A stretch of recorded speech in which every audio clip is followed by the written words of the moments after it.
Olá, senhoras e senhores, aqui quem vos fala é Alan Denis Amota Marinho, médico de família e comunidade, professor aí do nosso IS3, responsável pela conferência de História de Vida, que eu propositalmente intitulei de Como Ouvir uma História de Vida. Nesse momento do semestre, a gente está indo para uma instituição de longa permanência, onde nós iremos entrevistar idosos. Essa entrevista consistirá em saber a história de vida que o conduziu até lá, até essa instituição de longa permanência. Quando nós fazemos isso, aprendemos na faculdade de medicina a ter uma postura de quem vai investigar dentro de uma anamnese. A anamnese é a forma como nós procedemos, praticamos a entrevista médica.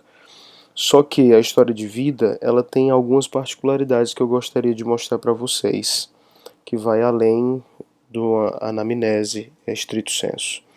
Mas antes de entrar mesmo na história de vida, eu queria ir conduzindo o raciocínio de vocês para que a gente fosse entendendo como é o nosso pensamento médico, como é às vezes até um tipo de adestramento que nos faz entender que tudo é passível de ser submetido à anamnese para depois chegar na história de vida. Então o que é que nós fazemos? Vamos pegar esse exemplo desse quadro bem típico, né? Então raciocinem comigo de forma diagnóstica. Alguém foi lá e coletou essa história.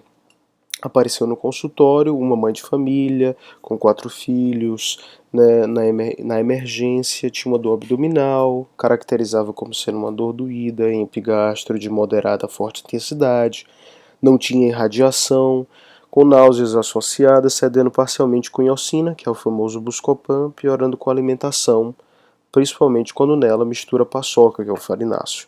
Ao exame de positivo a dor em palpação de epigastro e hipocôndrio direito. Qual a principal suspeita diagnóstica? Então, quando eu lanço essa história para vocês, primeiro de tudo é que eu queria que vocês percebessem que isso é uma história que a gente coleta, né? É uma história que vê o indivíduo, a mãe de família, que ela tem associações com uma certa família, ó, ela tem uma história ginecológica de ter 4 filhos, e ela veio com um tipo de queixa, né? Então, quando alguém vai a uma consulta médica e o médico vai entrevistar essa pessoa, ele busca uma queixa dentro da história da pessoa. Aí ela tem uma dor abdominal, é caracterizada a dor e é da intensidade. E aí eu brinco com vocês para que vocês já lancem hipóteses diagnósticas, embora eu não espere que vocês precisem saber o diagnóstico nesse momento. Alguns dizem é diverticulite, é apendicite, é uma úlcera péptica. E aí nós vamos descartando cada uma dessas hipóteses. Quem conhece o quadro clínico, que já é um pouco mais tarimbado dentro do capítulo de dores abdominais, percebe que isso é um quadro típico de colelitíase.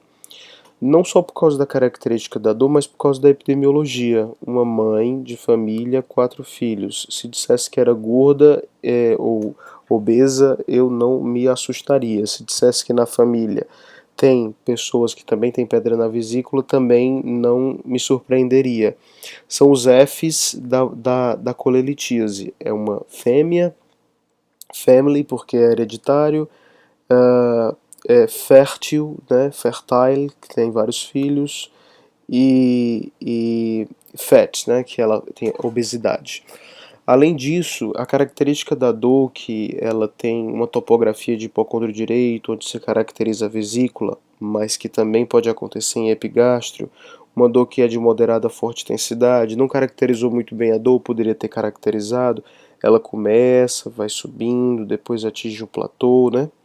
Descartaria a apendicite, porque topograficamente a apendicite é mais em fossa ilíaca direita, quando você não tem um apêndice ectópico. Descartaria diverticulite, que o pessoal chama que é a apendicite do lado esquerdo, né? Úlcera péptica, porque é em epigastro, pode ser de moderada em forte intensidade, mas a dor não é doída. Geralmente é uma dor em queimação, pode subir para a zona retroesternal, né? Porque sobe para o esôfago, né? Podia ser uma doença de refluxo gastroesofágico, enfim. Alguns dizem gastrite, mas isso é mais um diagnóstico sindrômico do que mesmo alguma suspeita diagnóstica, enfim. O que eu queria chamar a atenção aqui é que perceba que quando você vai para entrevistar alguém para saber a respeito da dor da pessoa, você está buscando uma verdade. Conferem? Essa verdade vai te dar uma possibilidade de conduta depois do diagnóstico, né? Todo livro de medicina é assim.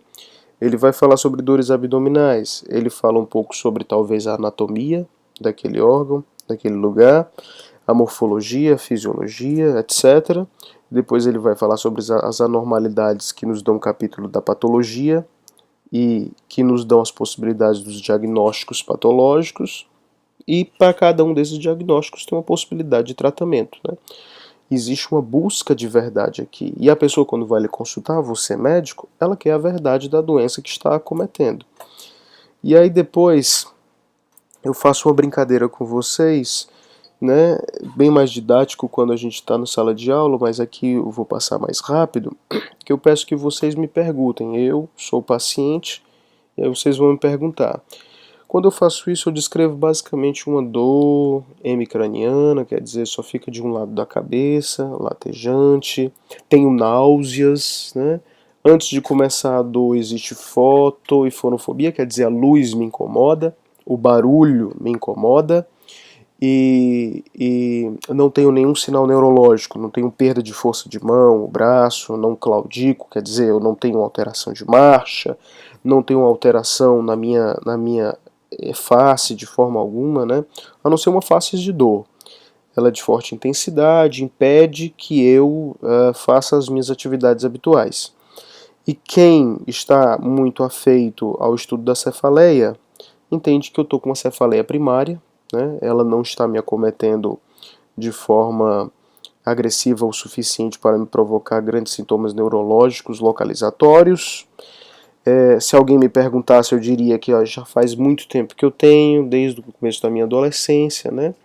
E às vezes tem fatores desencadeantes, talvez um cheiro forte, enfim, mas não é obrigatório. E aí você entenderia que além de eu estar com a cefaleia primária, eu estou com, entre as cefaleias primárias que nós conhecemos, as mais comuns, entre enxaqueca tensional e salvas, eu estou com enxaqueca, bem característico da enxaqueca. O que eu acho muito interessante nesses diagnósticos médicos, e eu quero que você perceba isso, é que não existe singularidade do doente, né? Quando a gente está estudando a doença, a gente consegue inclusive fazer um livro de doenças, um livro de patologia, em que você descreve como é que é a doença e até mesmo os achados da doença dentro do corpo do indivíduo, né?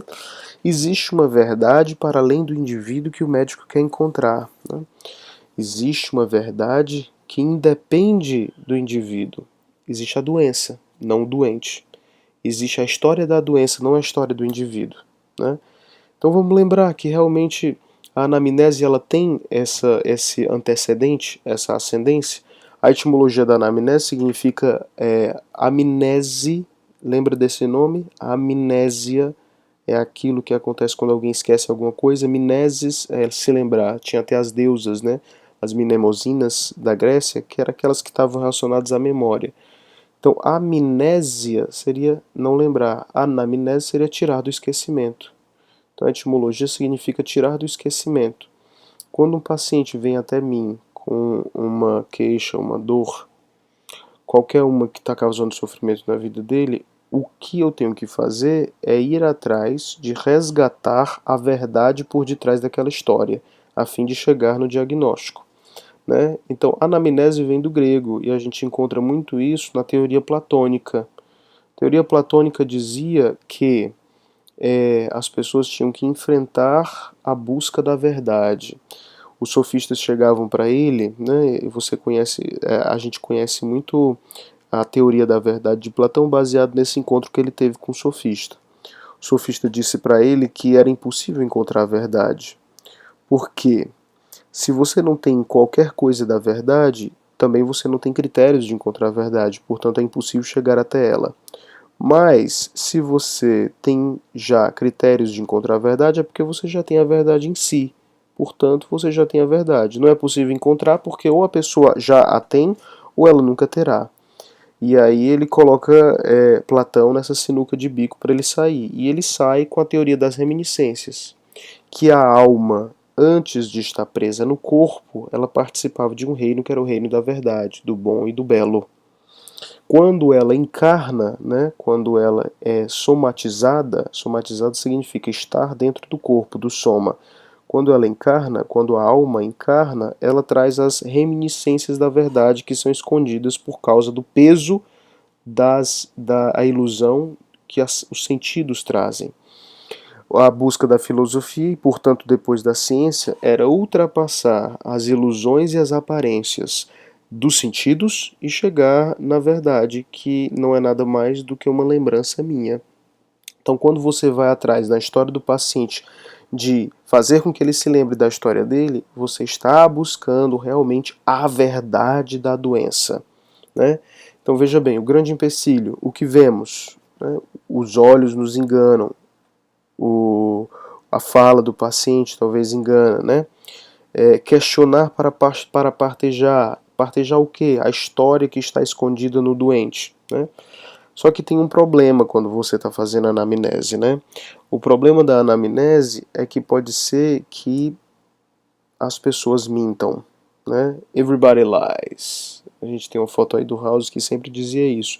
E quando ele dizia isso, ele não gostava da história do paciente, ele pedia para que os seus residentes, né, fossem atrás de invadir a propriedade do paciente para encontrar a verdade por trás de tudo aquilo dali, né? Aí eu faço essa brincadeira com vocês. Me digam o que é isso. Eu geralmente coloco no slide grande e tudo mais. Eu não digo a história dessa figura. E vocês começam a me dizer: ah, é um sanduíche. De que esse sanduíche é feito? De presunto. Alguém vê um queijo por ali. Alguns chegam até o requeijão. E o pão? Ah, o pão ele é integral, porque ele é mais escuro, né? E ele está inteiro? Não, não está inteiro. Alguém mordiscou.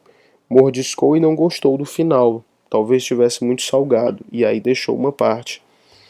Quando vocês começam a construir toda essa história baseada apenas numa visão, eu estou entrando dentro do reino do exame físico, né? Vocês estão fazendo nada mais nada menos do que um raciocínio de exame físico. É encontrar na matéria examinada a história que ela evoca do passado que a conteve, né? Então vocês apenas olharam para uma figura e começaram a decifrar que é um sanduíche, que alguém comeu e tudo mais. Poderia não ter sido isso, mas o conjunto de experiências que vocês trazem mostram que isso é possível. Eu trouxe um sanduíche porque trazer várias alterações patológicas num semestre 3 não valeria a pena, uma vez que vocês não têm tantos conhecimentos acumulados sobre alterações patológicas. Mas é isso que vai acontecer com vocês quando vocês estiverem lá na frente. O conjunto de conhecimentos que vão ter na cabeça de vocês sobre o que é possível encontrar de anormalidade no corpo humano vai fazer que quando você olha um corpo humano alterado, vocês entendam o que é que pode ter acontecido naquilo dali. O que vai ter na cabeça de vocês é um conjunto de histórias de patologia, inclusive associada às manifestações visíveis dela, que vão fazer, que vão sugerir alguma associação que vai te dar, de novo, a verdade diagnóstica, né?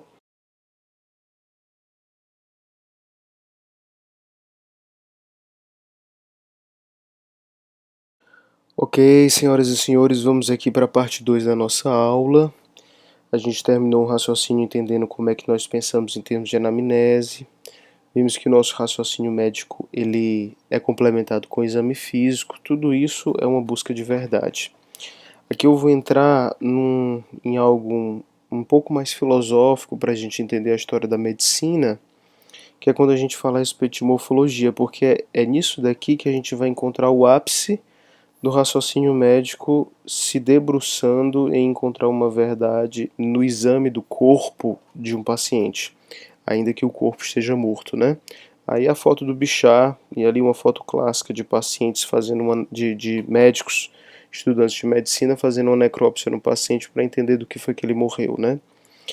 Então assim, eu peguei essa citação de um livro de Deleuze, que é um filósofo francês que estava estudando Foucault, o pensamento de Foucault, que é um historiador da medicina e também filósofo, né?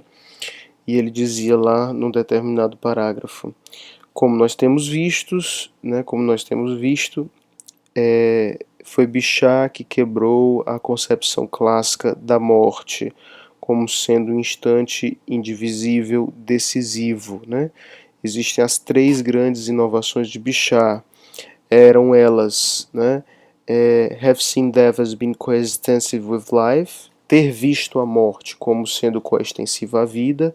Até então tinha-se como se fosse uma ruptura qualitativa, portanto o médico não poderia pensar que o que eu encontro no corpo morto do paciente corresponde à doença que ele tinha em vida. É só baseado na coexistência da morte como sendo a sucessão da vida que eu vou poder formular meu raciocínio médico em cima do corpo morto. To have made it the global result of partial deaths, de ter feito a morte como sendo o resultado global de mortes parciais, né? De novo, também é como se fosse a morte com a existência da vida. O indivíduo só morre porque existiram várias mortes que foram somando-se no correr de sua vida. Então, o que eu encontro naquele corpo eram as várias mortes somadas, né? Que, portanto, vão também me denunciar a doença. E acima de tudo, and above all, to have taken violent death rather than natural death as the model. E acima de tudo, por ter pegado a morte violenta mais do que a morte natural como modelo.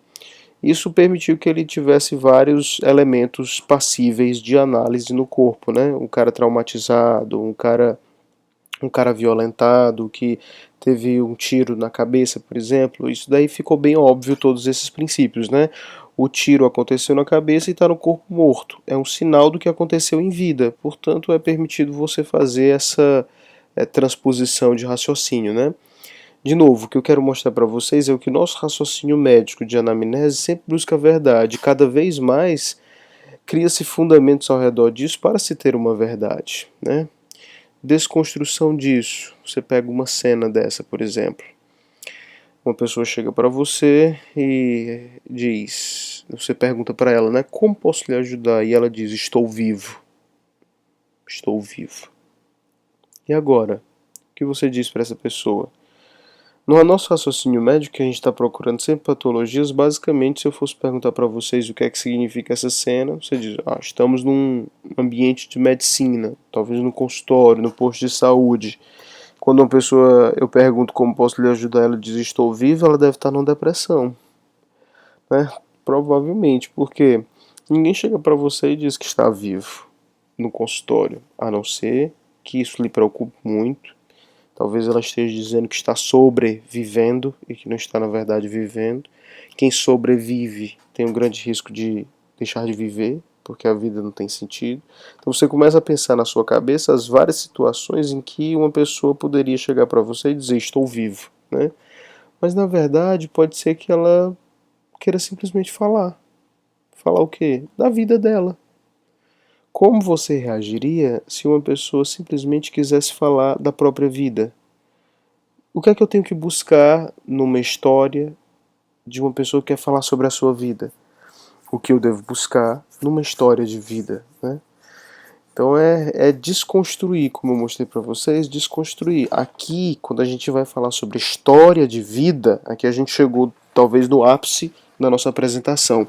Falar em história de vida, ouvir uma história de vida, não requer necessariamente você ir em busca decisivamente de uma verdade, né, para tentar encontrar um diagnóstico. O mais importante de ter uma história de vida na sua frente é ouvir essa história, né, sem querer talvez formular um diagnóstico, né. Então, elementos de reconstrução. Eu queria mostrar para vocês que a anamnese, né, na verdade, entrevistar uma pessoa, ela passa por essa tríade.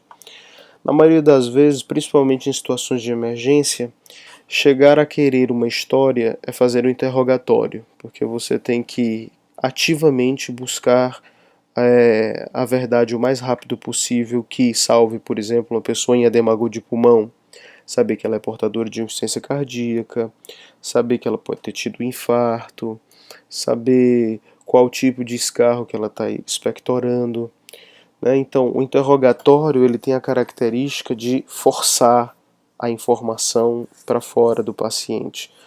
O inconveniente disso é que o paciente pode mentir, pode omitir, pode se sentir pressionado a tal ponto de nos dar informações equivocadas.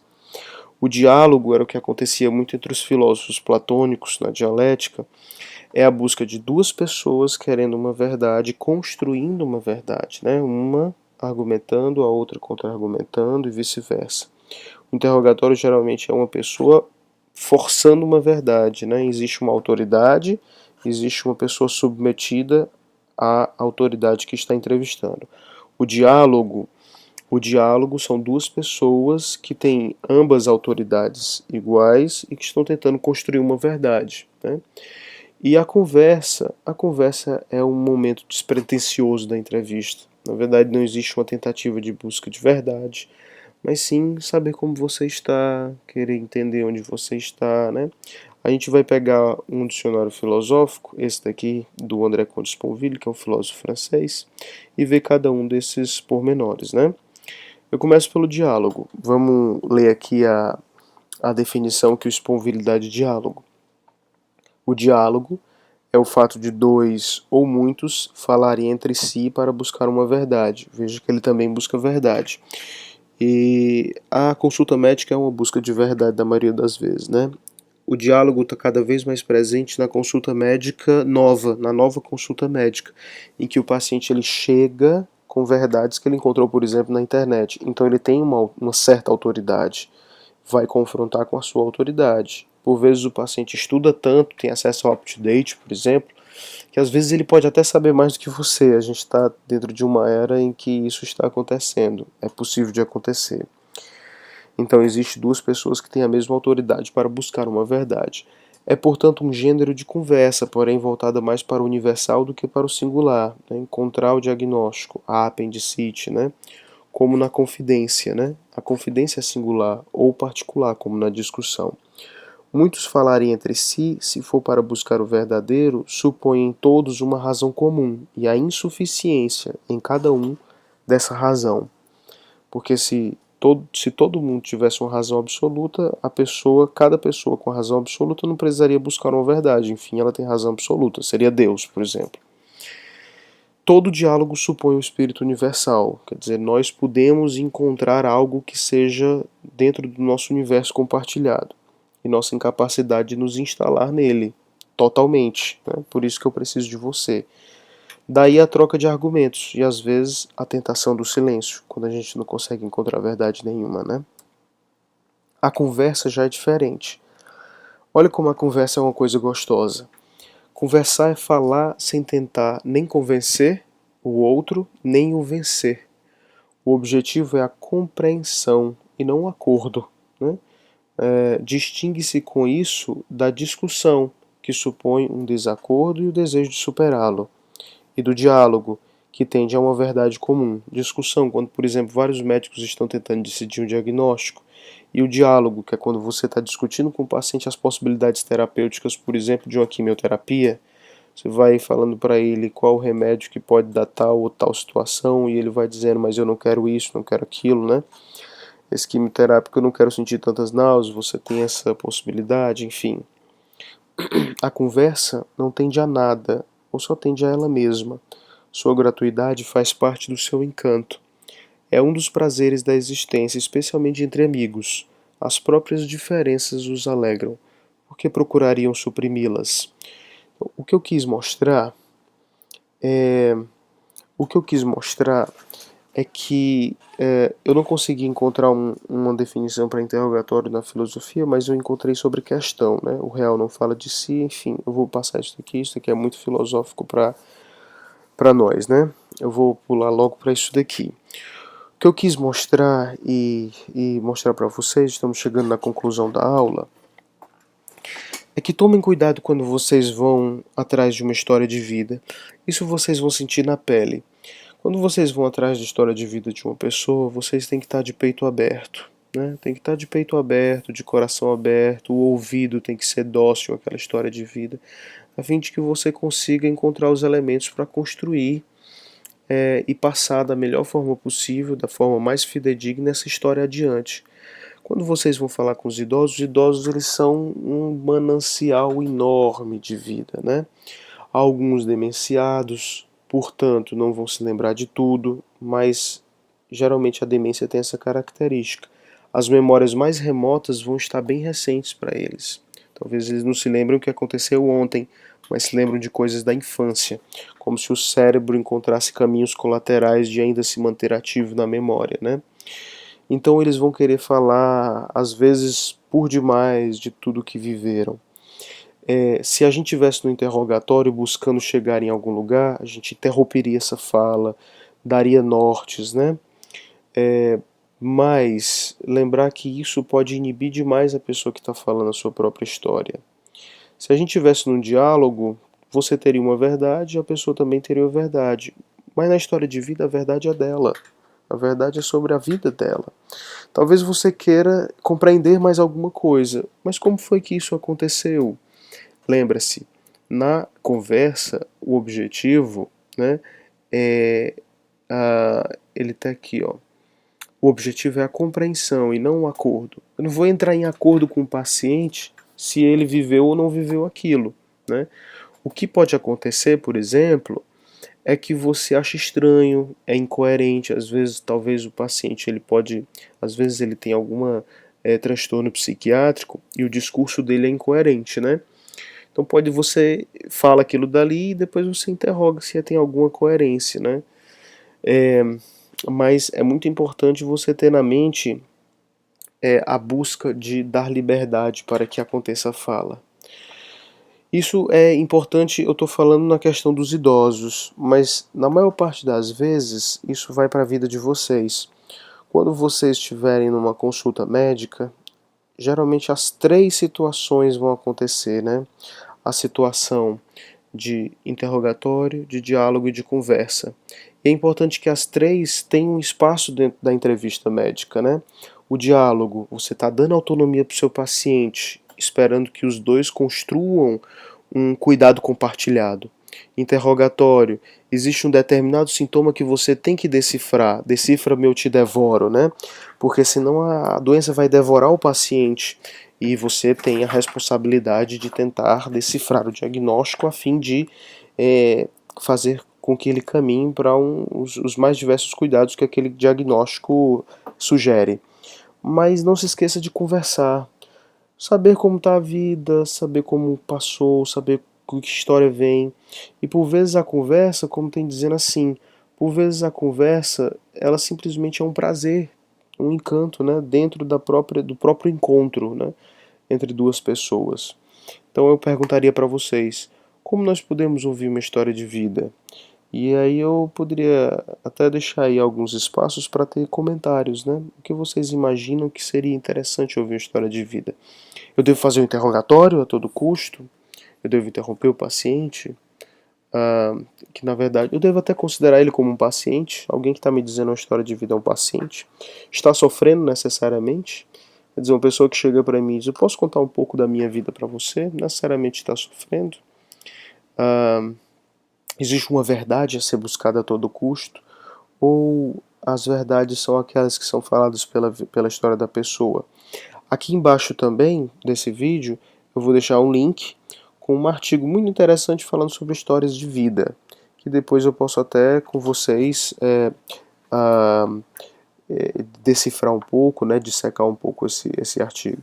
História de vida é um ambiente que é muito mais familiarizado com o pessoal das humanas do que na medicina, mas eu acho que é muito importante a gente ter essa familiaridade cada vez mais no nosso currículo, que é o que a gente estaria dentro do grande capítulo das humanidades médicas, a fim de que a gente comece a ser menos tecnicista, buscar menos alvos e enxergar mais seres humanos. Portanto, promover a medicina centrada na pessoa. Acho que é isso que eu tinha para falar para vocês. Espero não ter sido tão denso, né? Ou pelo menos não ter sido tão monótono. E qualquer coisa, coloca uma dúvida aí embaixo e a gente vai discutindo. Um grande abraço, pessoal.